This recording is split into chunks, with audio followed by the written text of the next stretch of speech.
तो चलिए आज बात करते हैं एक ऐसे सफर की जो रांची की गलियों से शुरू हुआ और क्रिकेट की दुनिया के सबसे ऊंचे मकाम तक जा पहुंचा।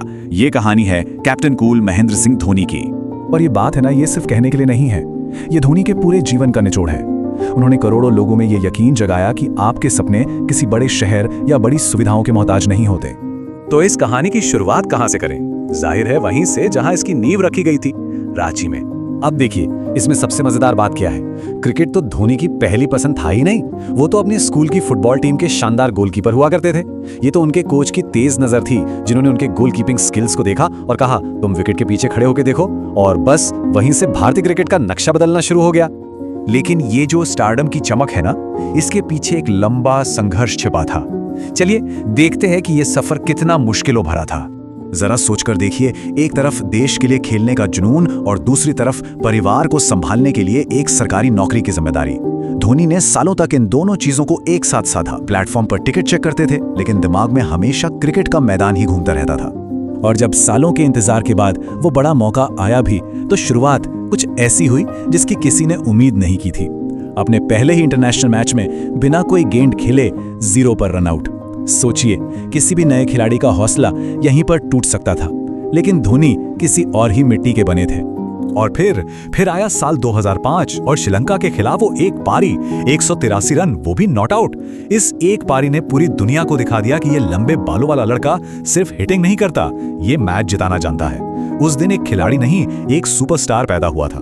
बस यहां से धोनी ने फिर कभी पीछे मुड़कर नहीं देखा, और यहीं से शुरू हुआ भारतीय क्रिकेट का वो गोल्डन एरा जिसकी कमान थी कैप्टन कूल के हाथों में। यह स्लाइड ये सिर्फ तारीखें नहीं है, यह भारतीय क्रिकेट के इतिहास के सबसे सुनहरे पल हैं। 2007 का T20 वर्ल्ड कप, फिर 2011 का वो यादगार ODI वर्ल्ड कप और 2013 की चैंपियंस ट्रॉफी। ICC की ये तीनों बड़ी ट्रॉफियां जीतने वाले धोनी दुनिया के इकलौते कप्तान हैं। ये वो कारनामा था जिसने इंडियन क्रिकेट की तस्वीर हमेशा के लिए बदल दी। और ऐसा नहीं था कि यह दबदबा सिर्फ लिमिटेड ओवर्स में था। उन्हीं की कप्तानी में भारत पहली बार टेस्ट क्रिकेट में भी दुनिया की नंबर 1 टीम बना। यह इस बात का सबूत है कि उनकी लीडरशिप हर फॉर्मेट के लिए बनी थी, एकदम कंप्लीट। और अगर किसी को उनके खेल पर शक हो तो जरा इन आंकड़ों पर एक नजर डाल लीजिए। टेस्ट में लगभग 5000 रन, वनडे में 10,000 से ज्यादा रन, वो भी 50 से ऊपर की हैरत अंगेज औसत से, और विकेट के पीछे तो सैकड़ों शिकार। ये सिर्फ नंबर नहीं है, ये उनकी महानता की कहानी खुद कहते हैं। इंटरनेशनल क्रिकेट तो एक तरफ, लेकिन एक जगह ऐसी है जहां धोनी सिर्फ एक खिलाड़ी नहीं बल्कि एक इमोशन है, और वो जगह है चेन्नई सुपर किंग्स। 5 ये नंबर चेन्नई के फैंस के लिए सब कुछ है। जानते क्यों? क्योंकि इतनी बार धोनी ने चेन्नई सुपर किंग्स को IPL का चैंपियन बनाया है। उन्होंने वहां सिर्फ एक टीम नहीं बनाई, एक परिवार बनाया है, एक किला खड़ा किया है। चेन्नई में लोग उन्हें धोनी नहीं, थला बुलाते हैं। थला का मतलब होता है लीडर, बॉस, सबसे बड़ा। ये कोई निकनेम नहीं है, ये वो इज्जत और वो प्यार है जो उन्होंने उस शहर से कमाया है। तो आखिर में सवाल ये उठा है कि धोनी की विरासत असल में है क्या? वो कौन सी चीजें हैं जो उन्हें क्रिकेट के इतिहास में हमेशा के लिए अमर कर देंगी? देखिए, उनका अंदाज हमेशा सबसे अलग रहा, मैदान पर भी और मैदान के बाहर भी।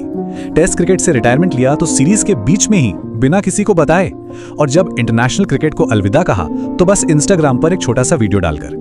कोई प्रेस कॉन्फ्रेंस नहीं, कोई शोर शराबा नहीं, हमेशा अपनी शर्तों पर।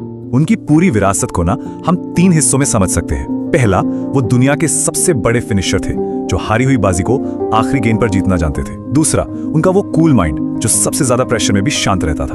और तीसरा, विकेट के पीछे वो बिजली सी फुर्ती, उनकी स्टंपिंग तो पलक झपकने से भी तेज होती थी। तो हम लौटकर वहीं आते हैं अपने पहले सवाल पर। धोनी की कहानी हमें दिखाती है कि इसका जवाब टैलेंट से ज्यादा सोच में, कड़ी मेहनत में और खुद पर अटूट यकीन में छिपा है।